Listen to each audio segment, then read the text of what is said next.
Hi, my name is Steve. Thank you for watching this video. This first draft describes in detail the major mechanics of thawing ice in the Arctic, along with a positive solution for replacing the ice. Any reaction or input would be appreciated.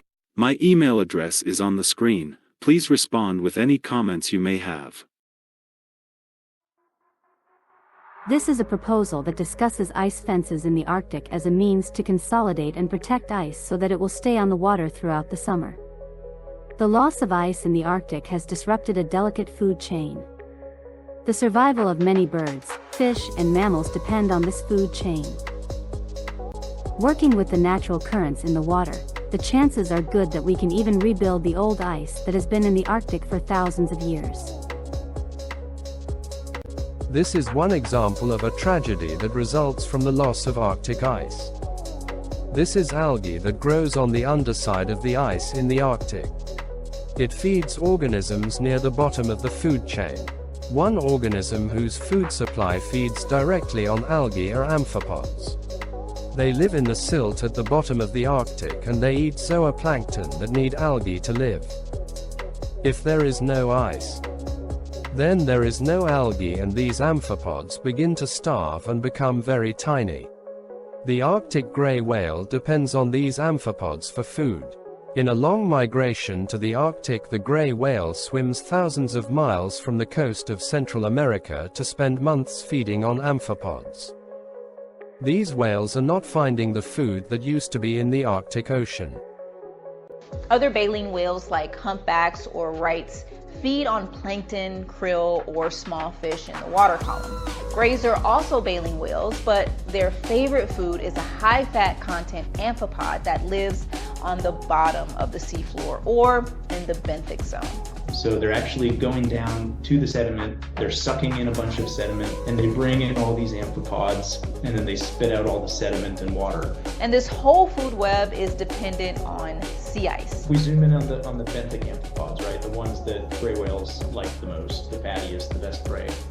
They live in the sediment, and the way that that sediment is essentially fertilized is you get algae growing on the underside of the sea ice, and that algae dies, and it sinks to the bottom, and it decomposes along the way, and you get this huge influx of nutrients down into the benthic seafloor system, and then you get these like ultra productive blooms of these little critters in the sediment. And that's what gray whales and all these other species that migrate seasonally to the Arctic, that's what they're coming for. Each year, gray whales make what is often considered the longest migration of any mammal on Earth. They swim from the Arctic to Baja California in Mexico, where thousands congregate to breed, give birth, and nourish new calves.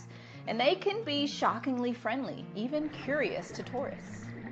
So in 2019, when hundreds started washing up dead, people took notice and scientists called it an unusual mortality event, a classification demanding immediate response.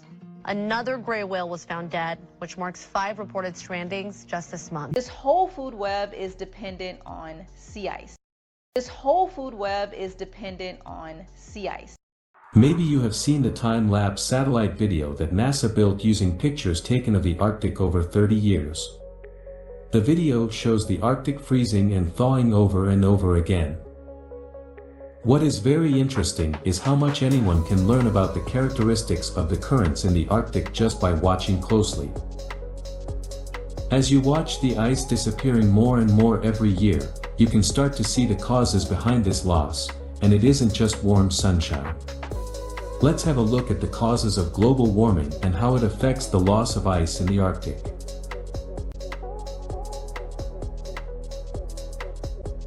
What is global warming? Normally, much of the sun's radiated heat is reflected back into space after it warms the Earth. A collection of pollution gases, however, which absorb rays from the sun, trap this heat in our atmosphere. This has caused the loss of Arctic ice. Specifically, the problem is currents that bring the warming ocean water up to the Arctic. These same currents mix the warm water in with the ice. To illustrate this problem, maybe you've seen a martini made. It's not just the placing of the liquid and ice together that cools the drink. but it's the stirring for a few seconds that quickly transfers the heat of the liquid into the ice.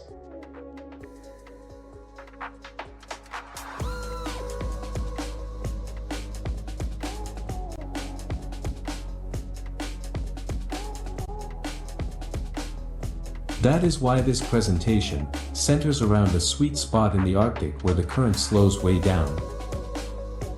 At the Queen Elizabeth Islands, in the territory of Nunavut, a strong current collides with the shore before it splits in two directions. At this point the current pauses, and less turbulence leads to slower melting, before the currents pick up speed going east and west. Can we hold some of the ice in this spot before it travels away to its doom? We shall see.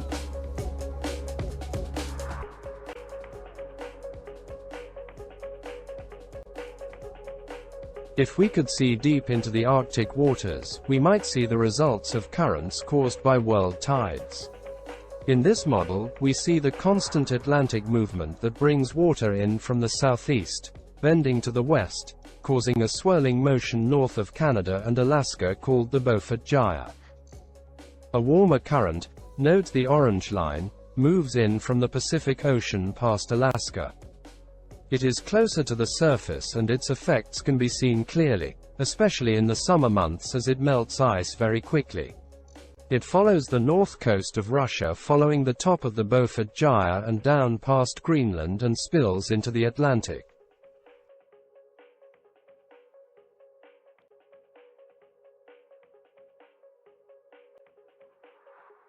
The Pacific Current, as it flows continually through the ice past Alaska, has a catastrophic effect on the ice as temperatures get warmer. This warmer water, coming into the Arctic where land surface temperatures are up to 15 degrees Celsius, will wipe out a lot of ice in the summer months. This model shows the melting pattern that the Arctic ice will follow in 2024. You can also see ice fences installed at the south and the north ends of Queen Elizabeth Islands. This estimates how that ice that would normally migrate to 1. The Pacific Current Inlet and 2. Down the east coast of the Greenland to melt, is trapped in the fenced area. Here, it stays in cool water, where currents are slower, saving the ice from complete melting. The plan is that this ice will stay mostly unmelted and would continue to grow in size in the following winter. The proposed test of concept will consist of two 10-kilometer fences installed in strategic locations on the west side of the Queen Elizabeth Islands in Nunavut. The one on the south side will catch ice that is migrating towards the Pacific Ocean inlet beside Alaska. The other will trap ice that is migrating toward Greenland to melt. Both test fences can be anchored in the same sea floor location. The other anchor for each fence would be on land. Here is a quick review of the high points of the concept. First, moving warm currents are the main cause of Arctic ice melt. They melt the ice below the waterline and warm up the air above the surface of the water. Ice migration is the second thing that causes a lot of ice melt, because ice that is separated in the summer months can travel hundreds of miles into warmer waters or out of the Arctic Ocean completely. This ice will never return. The slowest currents in the Arctic are in the coolest place in the Arctic, adjacent to the Queen Elizabeth Islands. It's here that the currents split. It's at this spot that the ice fences would be the most effective. Setting two fences up strategically at each end of the Queen Elizabeth Islands in the Nunavut territory of Canada can trap millions of tons of ice here in cooler waters, protecting it from warm currents that will move it away to its doom.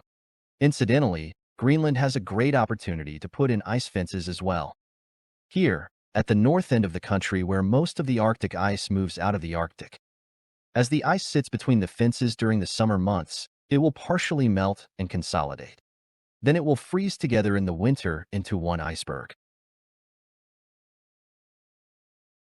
Another thing that can be mentioned is that in a pilot project, it would be possible to set up only one fence at the south end of the Queen Elizabeth Islands, and this will still have good results.